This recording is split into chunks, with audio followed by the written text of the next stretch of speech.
خواتین و حضرات، انفیکشن کنٹرول سوسائٹی آپ کی بہتر صحت کے لیے، آپ کی آگاہی کے لیے مضامین آپ کی سماعت کے لیے پیش کرتی ہے، جن سے آپ آگاہی حاصل کر کے اور بہتر معلومات حاصل کر کے اپنی صحت کو بہتر رکھ سکتے ہیں۔ کیونکہ آج کل کے دور میں ڈاکٹر حضرات کے پاس اتنا ٹائم نہیں ہوتا کہ وہ ایک ایک چیز کو آپ کو سمجھائیں۔ بے شمار سوالات آپ کے ذہن میں ابھرتے ہیں، بے شمار مسائل ڈے ٹو ڈے لائف میں سامنے آتے ہیں، تو ہر وقت اپنے فیملی فزیشین یا ڈاکٹر کے پاس جانے کا کس کو ٹائم ہوتا ہے؟ اسی لیے ہم نے اس چینل کو آپ سب لوگوں کے لیے قائم کیا ہے، تاکہ ڈے ٹو ڈے مسائل اور جو بھی بیماریوں کے بارے میں مسائل سامنے آتے ہیں وہ اس میں سرچ کر کے آپ اپنے مسائل کو آسانی سے حل کر سکتے ہیں۔ دواؤں کے استعمال کے بارے میں ہم معلومات فراہم کر رہے تھے کہ دواؤں کو کس طرح بہتر طریقے سے مختلف بیماریوں میں صحیح وقت پہ استعمال کر کے بہتر سے بہتر رزلٹ اور نتیجے حاصل کیے جا سکتے ہیں۔ سینے میں جلن اور تیزابیت یہ ایک عام مسئلہ ہے۔ معدے میں تیزابی مادوں کے پیداوار گھٹانے والی دوائیں یعنی کہ پروٹون پمپ انہیبیٹر دواؤں کے بارے میں عام طور پر یہ مشورہ دیا جاتا ہے کہ اسے دن کے پہلے کھانے سے آدھے گھنٹے پہلے لیا جائے، یعنی کہ 30 منٹس پہلے لیا جائے۔ تاہم کینساس یونیورسٹی کے ایک حالیہ جائزے میں بتایا گیا ہے کہ معدے یعنی کہ اسٹمک میں تیزابی مادے کی غذائی نالی میں واپس آنے کی شکایت دور کرنے کے لیے جو دوائیں کھائی جاتی ہیں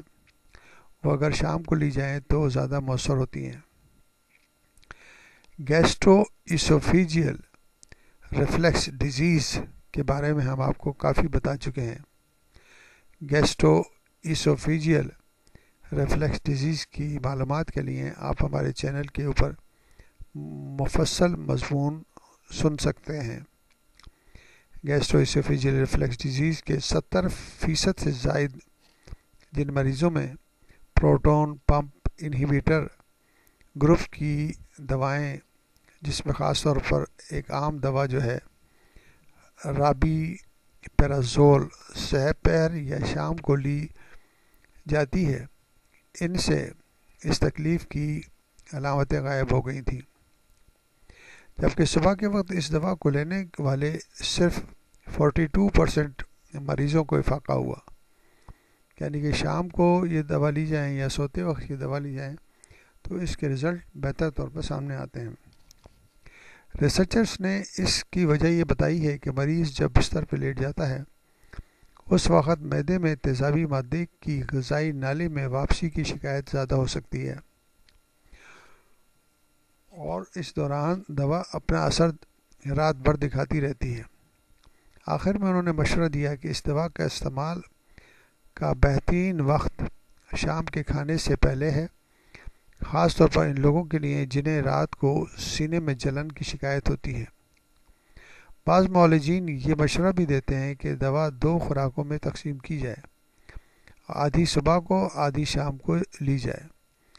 اس طرح ان کو دن بھر آرام مل سکتا ہے۔ اس کے علاوہ بھی اگر جن افراد میں سینے میں جلن اور تیزابیت کا مسئلہ ہے تو ان کو ہم بار بار یہی مشورہ دیتے ہیں کہ رات کے کھانے کے لیے بہت احتیاط کی جائے۔ کھانے کے جو روٹین ہے وہ بالکل مختلف طریقے سے لوگوں نے اختیار کیا ہوا ہے، یعنی کہ صبح ناشتہ نہیں کرتے، دوپہر میں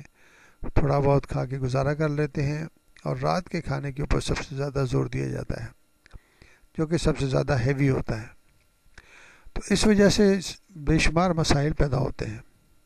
ہونا یہ چاہیے کہ ناشتہ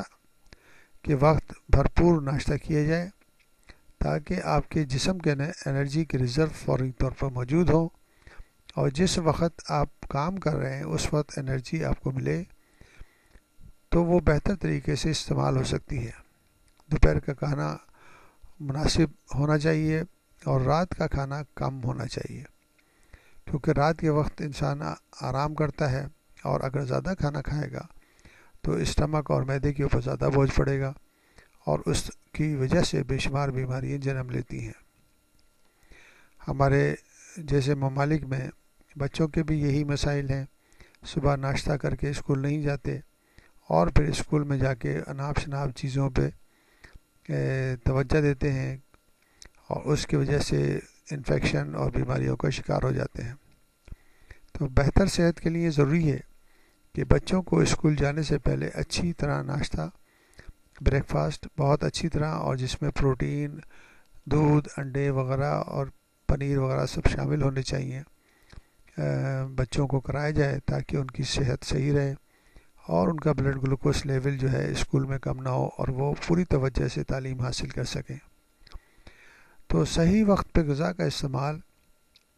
صحیح وقت پہ دواؤں کا استعمال انتہائی ضروری ہے۔ اس کی معلومات کے لیے ہم نے مختلف مضامین آپ کی سماعت کے لیے پیش کیے ہیں، اور اس سے استفادہ آپ حاصل کر سکتے ہیں۔